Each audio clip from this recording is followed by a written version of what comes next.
یک شعری هست که من بسیار راجبش فکر کردم و از این خلق و خوی مردم عزیز تاجیک و مهمون نوازی هاشون و این آب و خاک و یکی بودن فرهنگمون، من این شعر رو ایجاد کردم. امیدوارم که از من بپذیرن مردم عزیز تاجیکستان و شخص پرزیدنت عزیز. باشد. سلام من به آن والا مقامی، سلام من به آن والا مقامی که مشهور است اندر نیک نامی. سلامم بر همه یاران او باد، درودم بر وفاداران او باد.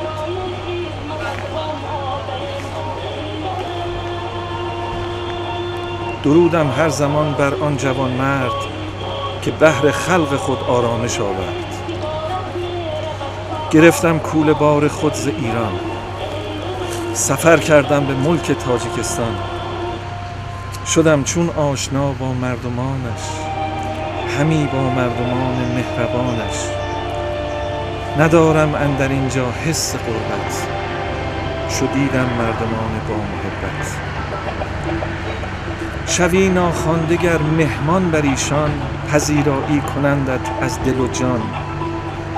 به گرمی میهمان را میپذیرند که در مهمان نوازی بی‌نظیرند. ز نسل آریایی ریشه دارند، ز نسل آریایی ریشه دارند. وفاداری به هم را پیشه دارند. در اینجا بلبلی اندر قفس نیست، کسی اندر پی آزار کس نیست. نمی بینی میان خلق نیرنگ، ندارد هیچ کس با هیچ کس جنگ. هنرمندان بس شایسته دارد، بسی شایسته و بایسته دارد. جوانان هنرمند و هنرجو، کهنسالان دانای غزلگو.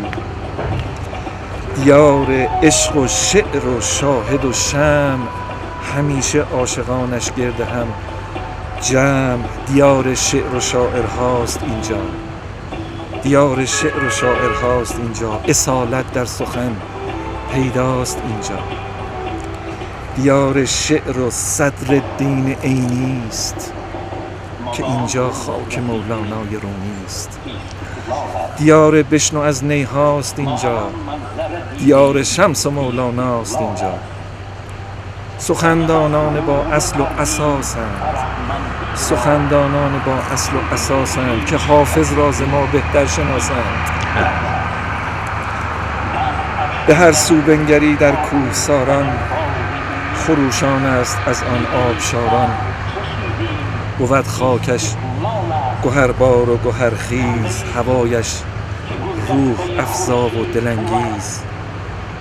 خجند و شهر کولابش چه زیباست، شراب کهنه و نابش گواراست. من و تو هر دو از یک خاک بودیم، من و تو هر دو از یک خاک بودیم، که در یک خاک ما دیده گشودیم. اگر دست قضا ما را جدا کرد، اگر دست قضا ما را جدا کرد، جدا ما را اگر دست قضا کرد. همیشه هم زبان و هم دل هستیم، اگرچه دور از یکدیگر هستیم. آفرین. که ما هر دو ز نسل آریاییم، که تا دنیا به جا باشد به جاییم. در ایامی که کشور بود در جنگ، در ایامی که کشور بود در جنگ، برادر با برادر بود در جنگ. به ناگه کوروشی دیگر به پا خاست، به ناگه کوروشی دیگر به پا خاست. ز صلح و مهر کشور را بیاراست. چه ها خلقش ز پیش از او کشیدند، چو او آمد به آرامش رسیدند. فداکاری نمود از حد خود بیش، بشد ناجی به ملک و ملت خویش. که از او صلح در کشور نشان است، که در تاریخ نامش جاودان است. به جان دارند او را مردمش دوست، به چشم مردمانش پاک و نیکوست. که هم پندار و هم گفتار او نیک، که هم پندار و هم گفتار او نیک. بشد خرسند از او خلق تاجیک، به تاریخ وطن پاینده نامش، به تاریخ وطن پاینده نامش. که صلح و دوستی بوده پیامش.